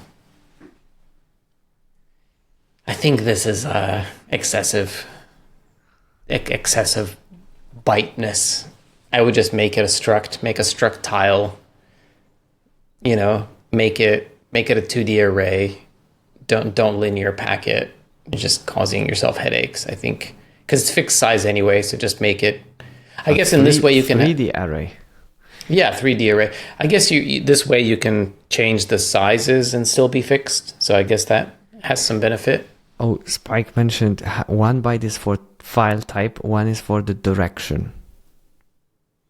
But if you want to add more bytes, like I want to add like broken tile and colored tile and slippery tile, and it's like,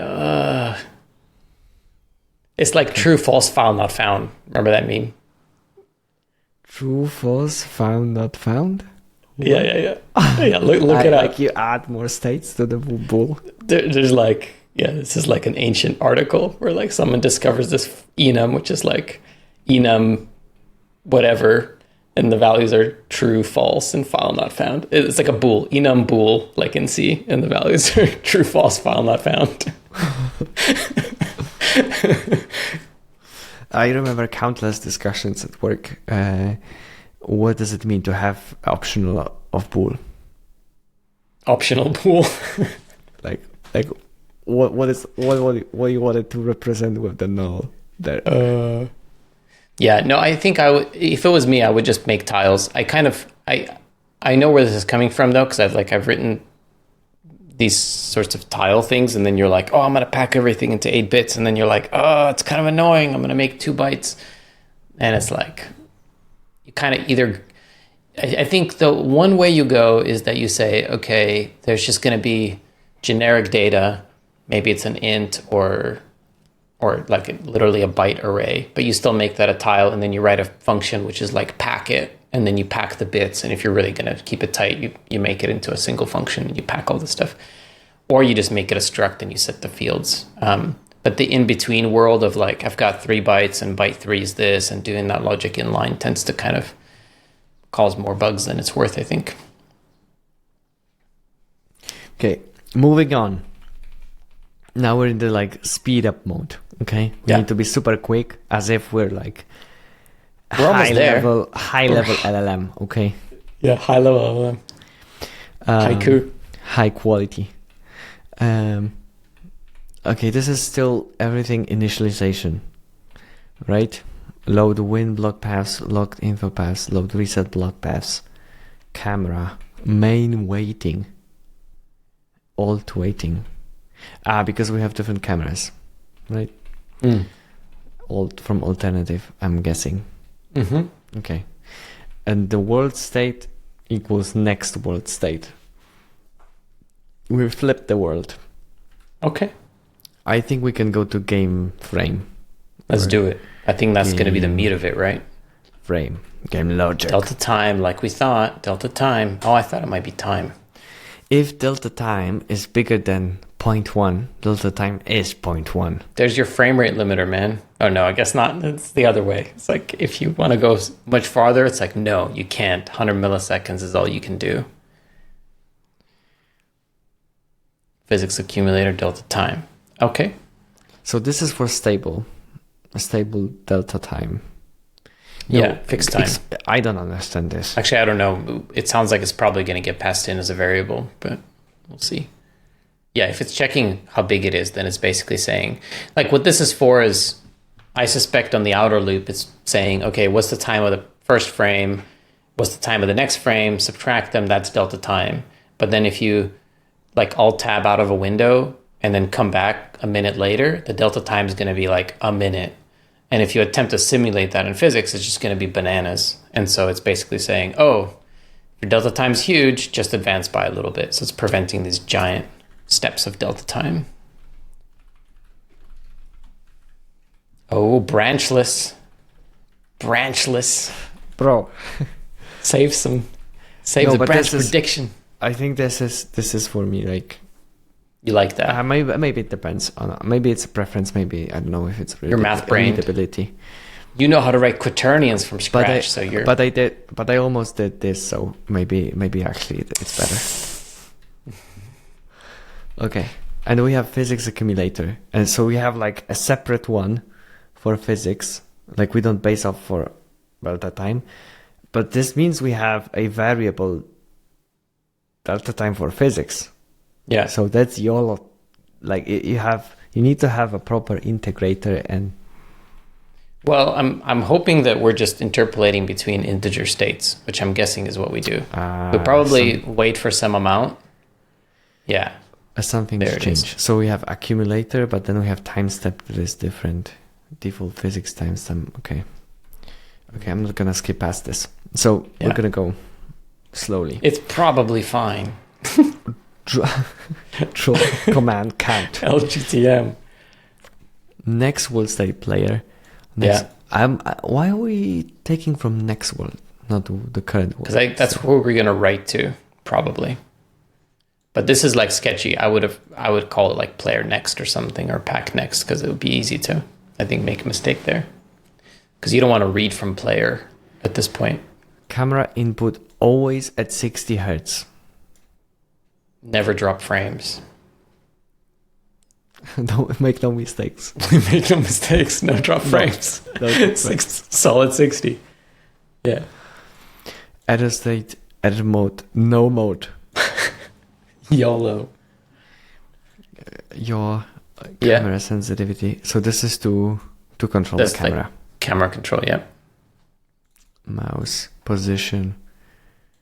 Assuming in screen coordinates. I'm guessing. Yeah. That's fine. Camera pitch. Okay. Editor state, if it's no mode. And if it's not select right, which means it's not mode or select right. Okay.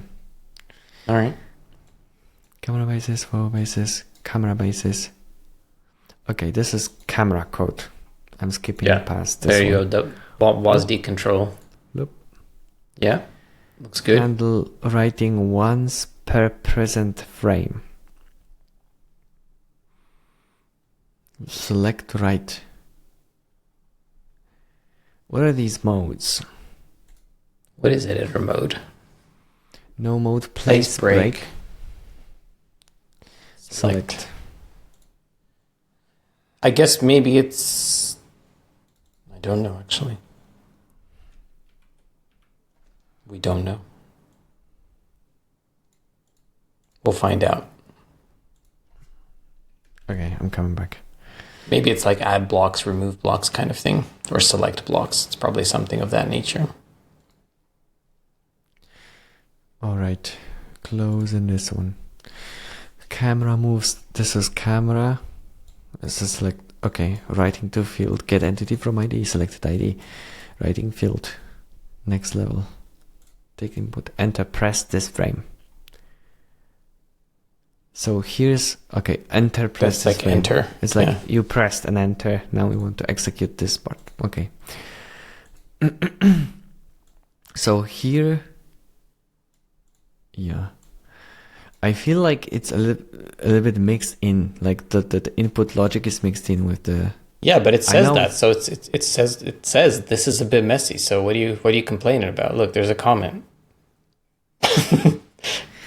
It says what it is. Like, you didn't come here for some clean code. This is a little bit messy code. At some point, probably in the future, like if you're gonna have more than one input method, like more than keyboard and a mouse, you would need to abstract it anyway into actions, right? That's so right. It'd be like you would have one place where you define what are the actions that you want to do, and then what will contribute to this action. And then it's a little bit easier if it's even only for the keyboard. You already have this like mentality of, okay, what is this action that I'm performing, right? Here it's a bit like, let's just press this frame, or like you have a shift entered or whatever. This one, I don't understand at all. I think it's probably just trying to slam that change in immediately or something, because you changed some things, and then I don't know.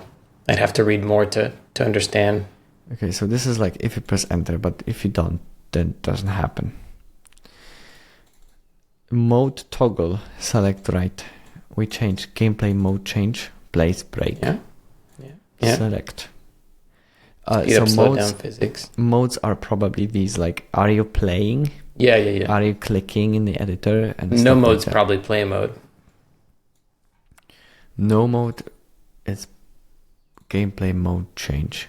Yeah, it's game mode. Yeah, game mode. Because it's no editor mode, and lack of editing means it's a game. Break is not. It's like place / break. Yeah, not both place break. Yeah, so it's like left click place, right click break probably, or like add remove mode or something. And this is select mode. Damn, nice.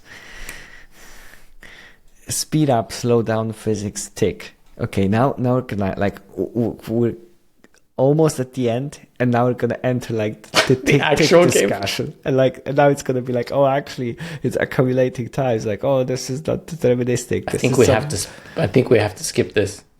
It's too good. It's too hard. We're just gonna have to like spin up an agent and be like, Claude, please check for me if this is correctly handling time steps. Yeah, we're not gonna go through this, are we? Like, we're not. I don't think we'll make it through there. All the details. Because this is interesting. Physics time step divided by 2. Physics time step times 2.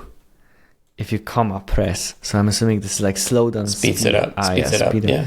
It literally, there's a comment, and I just discovered it. Yeah. Yeah. Physics accumulator is more physics time step.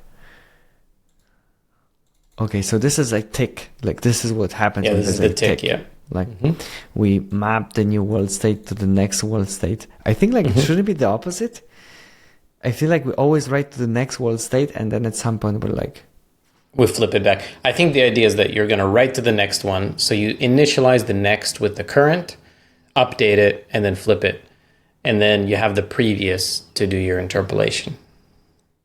So it's not quite dream style, because in dream style, you save the copy by writing directly to the next state. But this is sort of like the simpler version. It doesn't matter because we have 64 entities, right? Like, our max entity count is 64. So that's why I like to read the structs, because then it like colors my perception of how to judge the rest of the code. But right? isn't this like a starting value? And I will do in development, and then you realize, hey, actually, I would like to like have an order of magnitude more. I guess that's what happened to the John's Sokoban game, right? It's like, yeah. We were gonna have one level at a time, and then there's an overworld, so now we have 60,000 entities or whatever, right? Okay. Yeah. And you just gotta roll up your sleeves. I think we need to start wrapping up. Okay. Unfortunately, we couldn't go through the entire frame, but we've seen a lot. And I think we can go into sort of closing statements. Okay.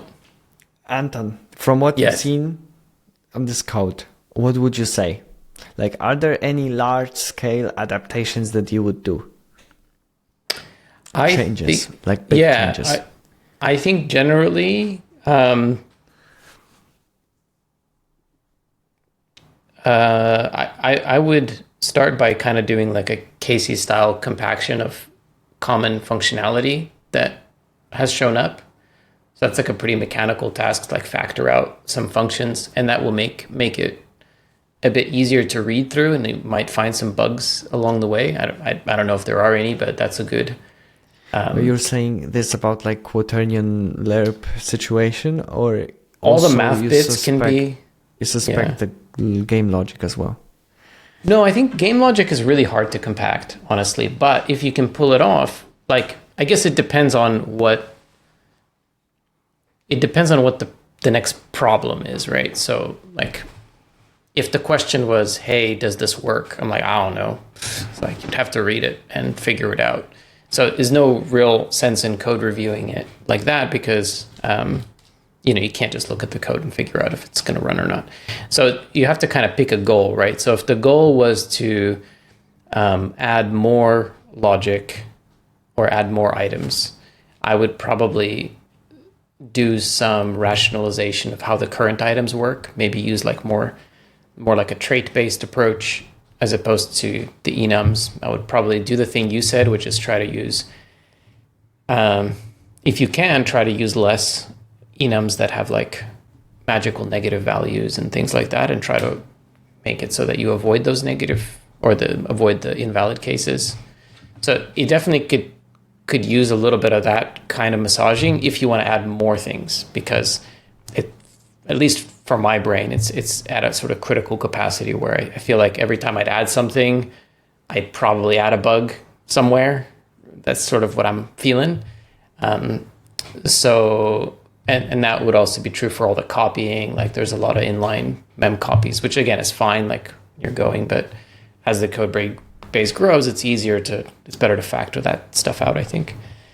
I don't know enough about it, but I might consider reformulating the next and current state as a just write to your current state. Like at the beginning of the frame, make a copy of your current state and call it previous state, and then just write to your current state. And then at the end, you have your new current state, and then you have your previous state, and then you can do your animation relative to that. I don't know if that's how the animation is actually done. I'd have to look at it more.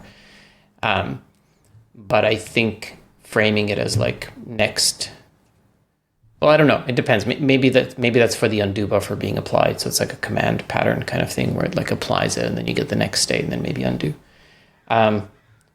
For this particular game, because the state's minimal, I would probably implement undo as just like a straight up copy of the entire world state.